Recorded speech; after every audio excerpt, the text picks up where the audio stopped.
Good morning students. आज के इस वीडियो लेक्चर में हम क्लैंप कनेक्शन के बारे में बात करेंगे। क्लैंप कनेक्शन जो है बेसिडियोमाइसीट्स क्लास की जो हाइफी और जो माइसीलियम होता है उस माइसीलियम में एक सेल डिवीज़न का एक माध्यम है, कोशिका विभाजन का एक माध्यम है। हम जानते हैं कि बेसिडियोमाइसीट्स क्लास के अंदर दो तरह के कवक जाल होते हैं, प्राइमरी माइसीलियम और सेकेंडरी माइसीलियम। दो तरह के माइसीलियम होते हैं।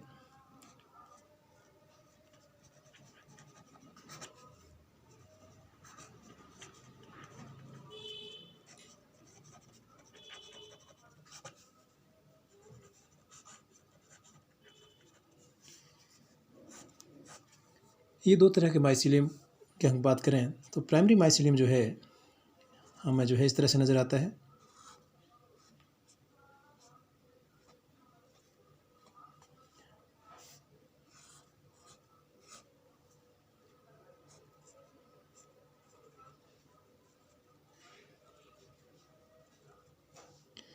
ये प्राइमरी माइसीलियम अलग स्ट्रैंड के, मेल और फीमेल स्ट्रैंड के।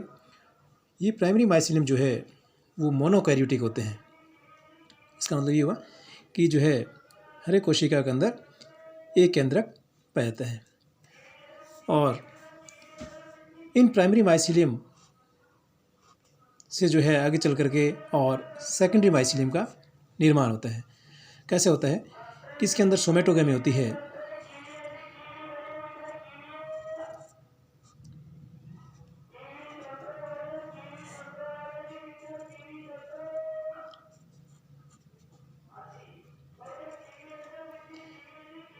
ये दो ऑपोजिट स्ट्रैंड के माइसीलियम और इस माइसीलियम में जो है सोमेटोगेमी हुई और उसके बाद जो है जो सेल बनती है वो सेल जो है डाइकैरियोटिक होती है। और इस तरह से मोनोकैरियोटिक सेल से डाइकैरियोटिक सेल का बनना वो कहलाता है डाइकैरियोटाइजेशन।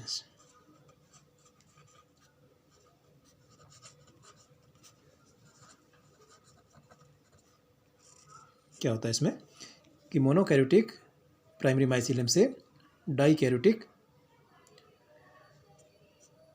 सेकेंडरी माइसीलियम का बनना। अब एक सेल जो है डाइकैरियोटिक हो गई है तो इस सेल से फिर जो है इस सेल से आगे जो है सारा का सारा माइसीलियम हाइफी जो है वो डाइकैरियोटिक होता है। और वो किस प्रोसेस के द्वारा होता है? कंप्लीट माइसीलियम अगर वो डाइकैरियोटिक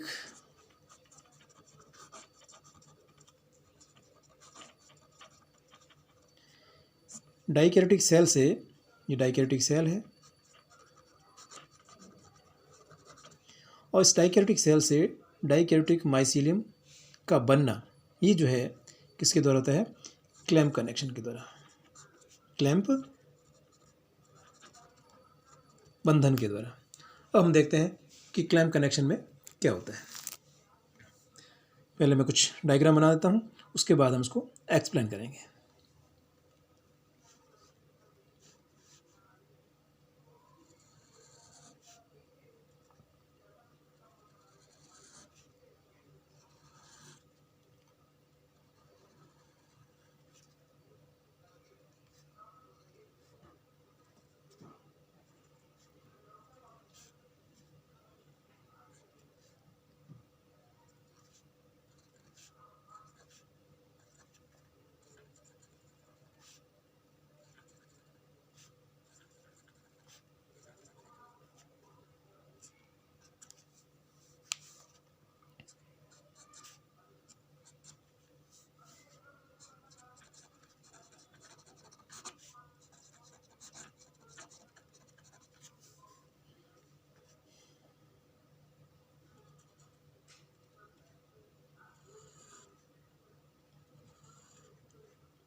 ये हमारे सामने डायग्राम क्लैम्प कनेक्शन को हम एक्सप्लेन कर रहे हैं। हम जानते हैं कि बेसिडोमाइसीट्स क्लास के अंदर दो तरह के माइसीलियम होते हैं, प्राइमरी और सेकेंडरी माइसीलियम। प्राइमरी माइसीलियम जो है थोड़े समय के लिए सर्वाइव रहता है और शॉर्ट लिव रहता है, और उसके बाद में ये सोमेटोगेमी के द्वारा जो है डाइकैरियोटिक माइसीलियम में कन्वर्ट होता है, और इस प्रोसेस के लिए उसमें सोमेटोगेमी होती है, का युग्मन होता है कि दो सोमेटिक सेल जो है आपस में मिल करके और जो है दोनों न्यूक्लियर एक सेल में आ जाते हैं और वो सेल जो है डाइकैरियोटिक हो जाती है। अब ये दो हमारे सामने दो प्राइमरी माइसीलियम, इसकी जो ये सेल है, और ये सेल जो है आपस में सोमेटोगेमी हुई और उस सेल के अंदर जो है दोनों अपोजिट स्ट्रैंड के दोनों न्यूक्लियर इसके अंदर आ गए। अब जो है ये सेल जो टर्मिनल सेल है उसके अंदर दोनों न्यूक्लियर या डाइकैरियोटिक कंडीशन है, और अब इस सेल से जो है पूरा आगे हाइफी और माइसीलियम बनता है जो कि डाइकैरियोटिक होता है क्लैम्प कनेक्शन के द्वारा।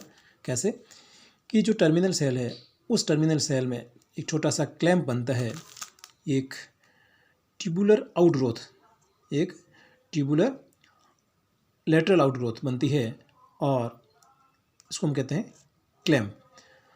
और ये क्लैम्प जो है इस तरह से आउटग्रोथ बन गई, और आउटग्रोथ बनने के बाद में क्या होता है कि इस सेल्स में जो एक न्यूक्लियाई, जैसे हम जो है ए और बी भाग में बांटते हैं, ए और बी, तो जो दो न्यूक्लियाई है उसमें से एक न्यूक्लियाई जो कि ए है वो क्लैम्प पे चला जाता है, दूसरा न्यूक्लियाई जो है टर्मिनल सेल्स में नीचे की ओर शिफ्ट हो जाता है। तो इस तरह से ये दो न्यूक्लियाई शिफ्ट हो गए। उसके बाद धीरे धीरे क्या होता है कि ये क्लैम्प बढ़ता है, और उसके बाद दोनों न्यूक्लियाई में डिवीज़न होता है, और डिवीज़न के बाद में जो है इस तरह से 2 से 4 न्यूक्लियाई बनते हैं।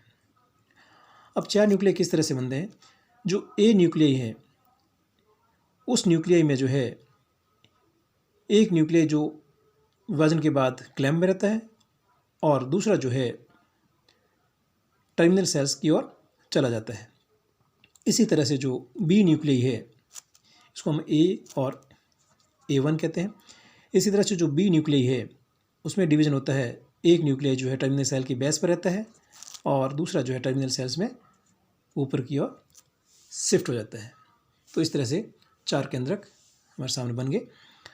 अब क्या होगा, 4 केंद्रक बनने के बाद में इसमें जो है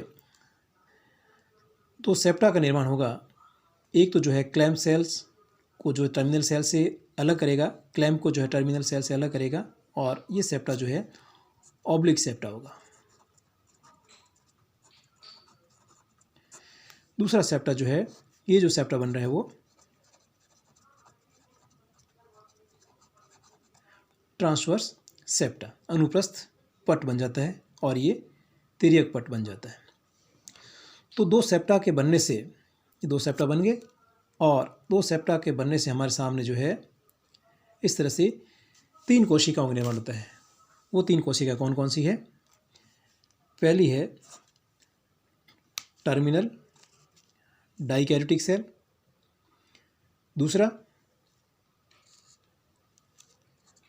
सब टर्मिनल और बेसल सेल जो कि मोनोकैरियोटिक होती है, तो बेसल मोनोकैरियोटिक सेल बन गई, और तीसरी सेल जो है कौन सी बन गई? Monokaryotic clamp cell. तो इस तरह से ये एक मोनोकैरियोटिक क्लैम्प सेल बन गई। अब क्या होता है आगे, अब जो है ये क्लैम्प सेल बनी है, वो क्लैम्प सेल इस बेसल सेल से अटैच हो जाती है।